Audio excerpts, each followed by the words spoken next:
Hey, what's up guys, it's Smasher, and today I'm bringing you the first in a 4-part series on Ghost Recon Future Soldier. This is going to be a class-by-class breakdown. This first one is going to be on sniping. I will go class by class afterwards, and the fourth one is going to be on UAV usage. I'm going to have a whole video just for that. So, out of all the classes, I think that the snipers are misused most often in this game, so I'm starting here. I'm going to give you guys some tips, tricks, and kind of a breakdown on what I feel is the best way to use a sniper class and what I think Ubisoft intended when they designed this. So, first and foremost, you see me taking an objective. Whoa, sniper taking the objective. What? Who would have thought of that?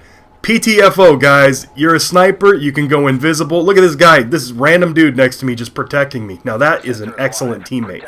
Snipers, you should be the first ones on that objective, taking that objective. Why? Because you can't kill an onslaught of people coming at you. You need to take the objective and then back your teammates up. So, first and foremost, sniper tip number 1. In Ghost Recon Future Soldier, forget your KD. Forget it. Conflict is an objective-based game. In Call of Duty, you know, the kills matter because you rack up points that way. Or in Battlefield 3, KD matters when you're taking down tickets. In Ghost Recon, in Conflict, your KD doesn't mean shit at all. It doesn't. So stop playing just for kills. It does not affect the game at all. So, now that I've said that, there are only 6 players per team, and if one person is being useless, sitting in the back, laying down on the ground, sniping. Oh, that was total BS by the way. I was just blind firing in the smoke and killed somebody. Surprised I didn't get hacked, Hacksaw, you know, some idiot sending me messages afterwards. Anyways, if one person is being useless, your team's going to lose, and that's that. So, don't sit back. Snipers are not one-hit kill unless you hit them in the head. And chances are you're not that good anyways, because most everybody's not. They may think they're that good, but they're really not. So move up and be useful. Be productive. Help your teammates out. Do a little running and gunning. Snipers are tantamount kind of to a shotgun at close range. Right here, to see a couple guys, and I'm just going a fail mission here. Hit the guy a second time. Now, anytime you get the opportunity to hack. It's worth dying over, because the benefit from hacking outweighs the death by far. You will give your team so much by giving them the enemy positions of everybody. It is the most powerful weapon in the game for any class, is hacking somebody.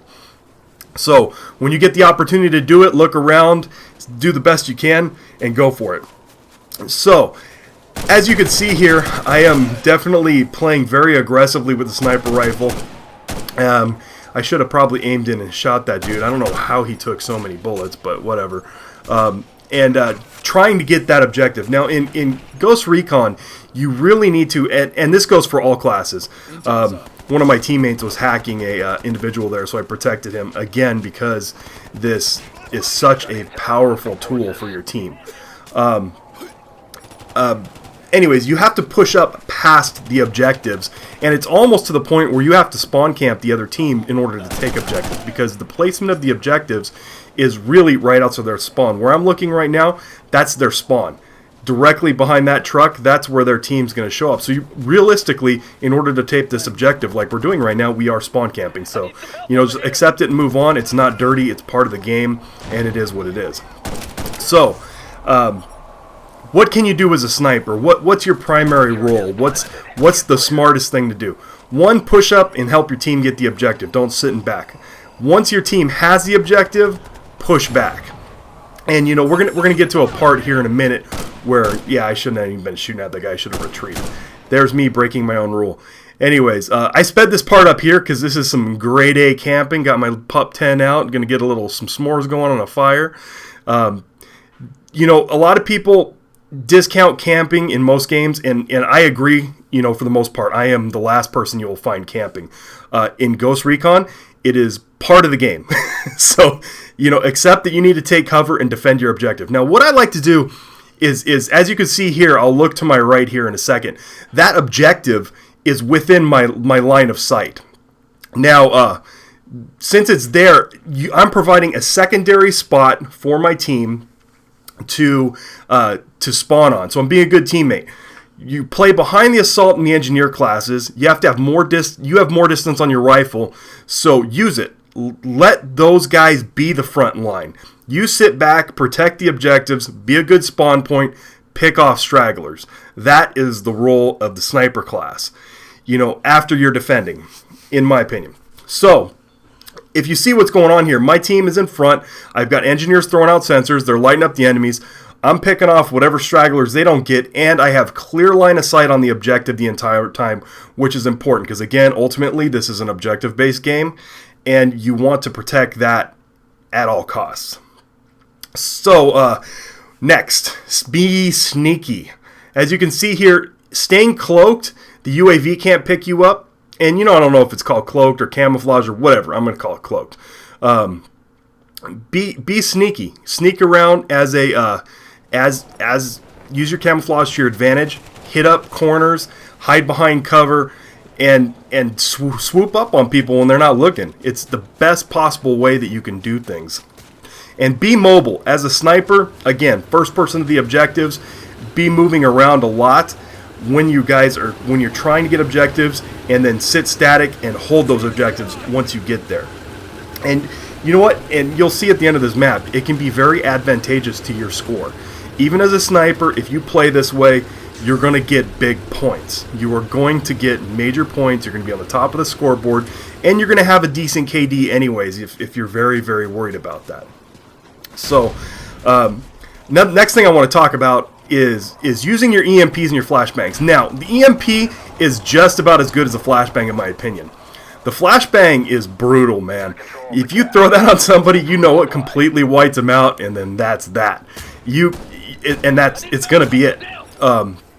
So the EMP does really the same thing. And that guy killed the dude I was trying to. That happens to me so often when I'm shooting at somebody. Now here's a prime example of how to use a sniper class. Through the flashbang, guy's gonna automatically drop to the ground and hope I don't get him. What am I gonna do? I'm gonna run over and tase him and hack him. Again with hacking. Oh my god. Look how many points I'm going to get off of this. This is double XP weekend, so it's more than normal. But if you look at this here, now once you do this, hit RB, hit up and A, and you'll select that target. Boom, you shoot him. So that's on Xbox. Hold down RB, hit up and A, you select the target. Same way you get coordinated kills. So in a normal game, you'll get 150 for the stun. You'll get 750 for the hack. You'll get another 750 for the... 750 for the coordinated kill, and then you'll get another 150 for the second stun on him. So it's huge points for one kill. Then you get 600 points every time one of your buddies kills these guys who are lit up. Now, as you could see a second ago, I was totally letting my teammates kill the guys inside when I had clear line of sight on them, but hey, you know, you got to be greedy sometimes for a little bit of points if you want to rank your characters up. But anyways, the EMP and the flashbang are crucial to this, and I can tell you from firsthand experience, the EMP and the flashbang will serve you well, coupled with the melee weapon. So you run in there, you flashbang, and the sniper, he melees quick. You can just whack, whack, whack, and hit these guys super fast. And I've wiped out 2 or 3 guys that were flashbanged or EMP'd before. Now, if they're EMP'd, it takes a little extra measure of circle strafing type madness, but you can get it done. I mean, you guys can figure it out who are used to close combat. It's not bad. So, all in all, the sniper class is a very, very powerful tool in this game, and you know, I really thought a lot less of it. I've played snipers in multiple shooters. I typically don't prefer the class, but in this game, it is a very powerful weapon, and I highly suggest you guys give it a whirl at least if you're used to playing the Assault or the Engineers. The Assault or the Engineers are more of the frontline guys, and they definitely can put in a lot more firepower and sensory ability than the sniper does. But the sniper has some very specific benefits, as you guys are seeing in this video. So,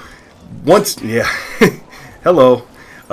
Like I said, it's quick to do that. I don't know how I snuck up on that guy and did that, but you know, it's good. Anyways, the snipers are fast too, so get up in there and get it done. Now, when it comes to protecting the objectives, again, I like to kind of sit back a little bit and use the cloaking to the advantage.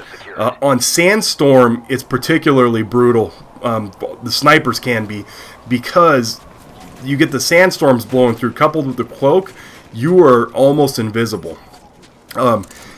Here's one thing here. Be patient when you're going into places like this.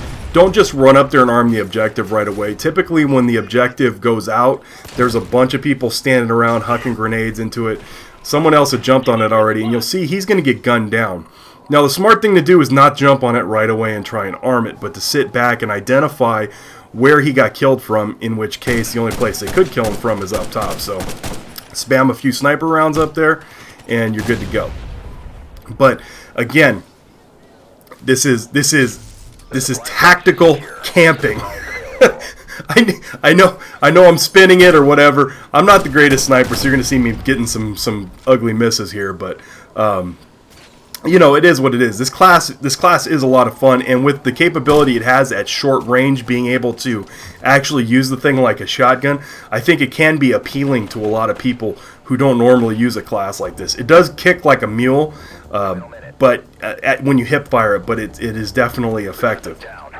So one of the things, again, that I like doing when I'm sitting here is just try and maintain that cloak as much as possible, because the UAVs won't detect you, and that way the enemy's not going to know that you're there at all. So it works out for best. Plus your teammates have, you know, it depends on where your teammates are too, because sometimes you're going to want to move slightly away from here so that your teammates can spawn on you, but usually you'll have them yakking in your ear saying, hey, get away from the objective so I can spawn on you. But in this case, our spawn is directly outside of, or this capture point is directly outside of our spawn.